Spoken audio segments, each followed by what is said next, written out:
ಎಲ್ಲರಿಗೂ ನಮಸ್ಕಾರ. CSS ತಂತ್ರಾಂಶದಲ್ಲಿ maker ಮತ್ತು ಚೆಕ್ಕರ್ನ ಹೇಗೆ ಲಾಗಿನ್ ಮಾಡೋದನ್ನು ಹೇಳ್ತಾ ಇದ್ದೇನೆ. ಮೊದಲಿಗೆ ನಿಮ್ಮ ಇಮೇಲ್ ಐ ಡಿ ಮೊದಲನೇ ಇಮೇಲ್ ಐ ಡಿಯನ್ನು ಯೂಸರ್ ಐ ಡಿಯಾಗಿ ತಗೊಳ್ಬೇಕು.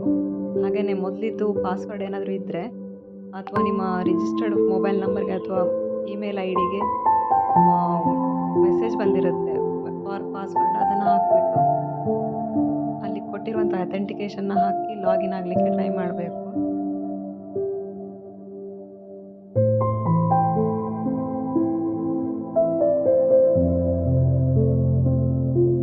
ಪ್ರೊಸೆಸ್ ಆಗ್ತಾ ಇದೆ. ಪಾಸ್ವರ್ಡ್ ಯೂಸರ್ ನೇಮ್ ಇನ್ವ್ಯಾಲಿಡ್ ಅಂತ ತೋರಿಸ್ತಾ ಇದೆ. ಇದಕ್ಕೆ ಆಲ್ಟರ್ನೇಟ್ ಆಪ್ಷನ್ ಇರುವಂಥದ್ದು ಫಾರ್ವರ್ಡ್ ಪಾಸ್ವರ್ಡ್. ಯೂಸರ್ ಐ ಡಿಯನ್ನು ಹಾಕಿಬಿಟ್ಟು ಅಲ್ಲಿ ಡೇಟ್ ಆಫ್ ಬರ್ತ್ ಸೇಮ್ ಇರುತ್ತೆ ಎಲ್ಲರಿಗೂ, 1/1/1980 ಹಾಕಿ ಲಾಗಿನ್ ಆಗಬೇಕು.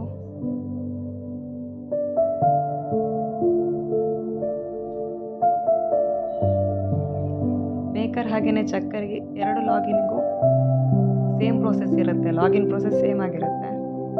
ಇವಾಗ ರಿಜಿಸ್ಟರ್ಡ್ ಮೊಬೈಲ್ ನಂಬರ್ಗೆ OTP ಹೋಗಿದೆ. ಈ ಮೊಬೈಲ್ ನಂಬರ್ಗೆ ಬಂದಿರುವಂಥ ಮೆಸೇಜ್ನಲ್ಲಿ OTP ಇರುತ್ತೆ. ಆ OTPಯನ್ನು ಇಲ್ಲಿ ಹಾಕಿ ಸಬ್ಮಿಟ್ ಕೊಡಬೇಕು. OTP ರಾಂಗ್ ಆದರೆ, ಸುಮಾರು ಸರ್ತಿ OTP ರಾಂಗ್ ಆದರೆ, ಪಾಸ್ವರ್ಡ್ ರಾಂಗ್ ಆದರೆ ಲಾಕ್ ಆಗುತ್ತೆ. ಇದು ಪಾಸ್ವರ್ಡ್ ಈಗ ರೀಸೆಟ್ ಆಗಿದೆ. ಇದು ರಿಜಿಸ್ಟರ್ಡ್ ಮೊಬೈಲ್ ನಂಬರ್ಗೆ ಹಾಗೆಯೇ ಇಮೇಲ್ ಐ ಡಿಗೆ ಸೆಂಡ್ ಆಗುತ್ತೆ. ರಿಜಿಸ್ಟರ್ಡ್ ಇಮೇಲ್ ಐ ಡಿ ಹಾಗೆಯೇ ಮೊಬೈಲ್ ನಂಬರ್ಗೆ ಈಗ ಪಾಸ್ವರ್ಡ್ ಬಂದಿರುತ್ತೆ. ಈ ಪಾಸ್ವರ್ಡ್ನ ಥ್ರೂ ನಾವು ಲಾಗಿನ್ ಆಗ್ಬೋದು. ಮೇಕರ್ ಹಾಗೆಯೇ ಚೆಕ್ಕರ್ ಲಾಗಿನ್ ಸೇಮ್ ಪ್ರೋಸೆಸ್ ಆಗಿರುತ್ತೆ. ಇವಾಗ OTPಯನ್ನು ಹಾಕಿ ಲಾಗಿನ್ ಆದಮೇಲೆ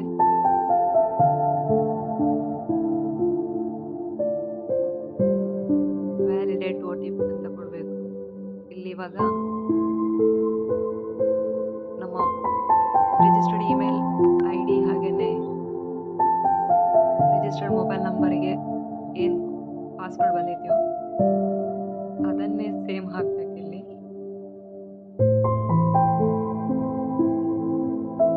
ನಮಗೆ ಯಾವ ಥರ ನ್ಯೂ ಪಾಸ್ವರ್ಡ್ ಬೇಕು ಅದನ್ನು ಸೆಕೆಂಡ್ ಕಾಲಮಲ್ಲಿ ಹಾಕಬೇಕು. ಹಾಗೆಯೇ ಮೂರನೇ ಕಾಲಮಲ್ಲಿ ಅದನ್ನು ಕನ್ಫರ್ಮ್ ಮಾಡಬೇಕು.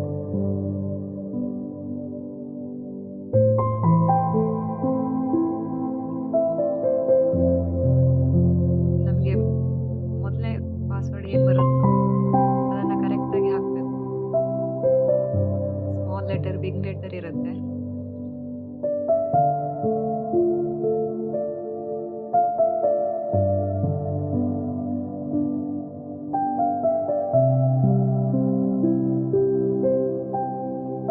ಪದೇ ಪದೇ ನಾವೇನಾದರೂ ಲಾಗಿನ್ ಆಗಬೇಕಾದ್ರೆ ಮಿಸ್ಟೇಕ್ ಮಾಡಿದರೆ ಅಕೌಂಟ್ನ ಪೇರೆಂಟಲ್ ಲಾಕ್ ಆಟೋಮೆಟಿಕ್ ಆಗಿ ಆಗುತ್ತೆ.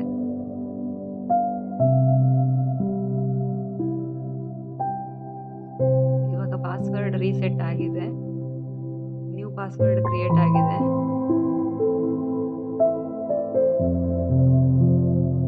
ಇವಾಗ ಯೂಸರ್ ನೇಮ್ ಹಾಕಿ ನ್ಯೂ ಪಾಸ್ವರ್ಡ್ನ ಹಾಕಿ ನಾವು ಲಾಗಿನ್ ಆಗಿ CSS ತಂತ್ರಾಂಶದಲ್ಲಿ ಮೇಕರ್ ಅಥವಾ ಚೆಕ್ಕರ್ ಲಾಗಿನ್ ಪ್ರೋಸೆಸ್ಸನ್ನು, ಪೇಮೆಂಟ್ ಪ್ರೋಸೆಸ್ಸನ್ನು ಮಾಡ್ಬೋದು.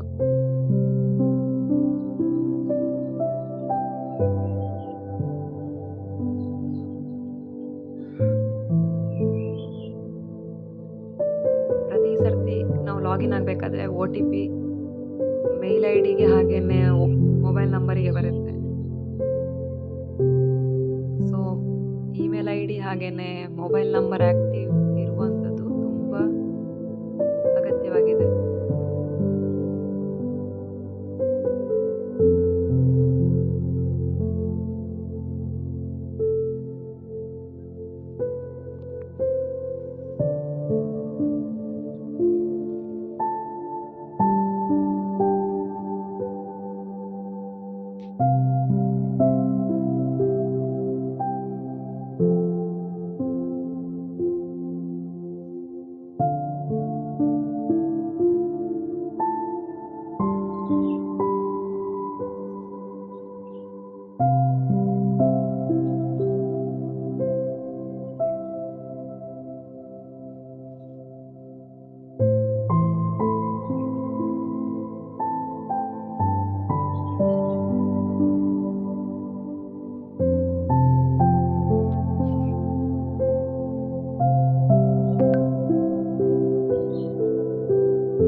ಸಕ್ಸಸ್ ಆಗಿದೆ.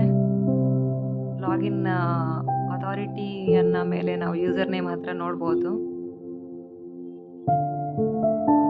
ಇವಾಗ ಟೋಟಲ್ ಬಜೆಟ್ ಎಷ್ಟು ಫಿಕ್ಸ್ ಆಗಿದೆ, ಎಕ್ಸ್‌ಪೆಂಡಿಚರ್ ಎಷ್ಟು ಮಾಡ್ಬೋದು ಅನ್ನುವಂಥದ್ದನ್ನ ನಾವು ಹೋಮ್ ಪೇಜಲ್ಲೇನೆ ನೋಡ್ಬೋದು. ಹಾಗೇನೇ ಯಾವ ಕಾಂಪೊನೆಂಟ್ ಕೋಡಲ್ಲಿ ನಾವು ಡ್ರಾ ಮಾಡ್ಕೋಬೇಕು ಅನ್ನೋದನ್ನು ಕಾಂಪೊನೆಂಟ್ ವೈಸ್ ಲಿಮಿಟ್ ಅಲೋಕೇಶನ್ ಅನ್ನೋ ಆಪ್ಷನ್ ಇದೆ, ಅಲ್ಲಿ ಚೆಕ್ ಮಾಡ್ಬೋದು. ಇವಾಗ ಟೆಕ್ನಿಕಲ್ ಇಶ್ಯೂ ಇರೋದ್ರಿಂದ ಇಲ್ಲಿ ಶೋ ಆಗ್ತಾ ಇಲ್ಲ. ಅಲ್ಲಿ ಅಕೌಂಟ್ ನಂಬರ್ ಕೂಡ ಹಾಕಬೇಕಾಗತ್ತೆ.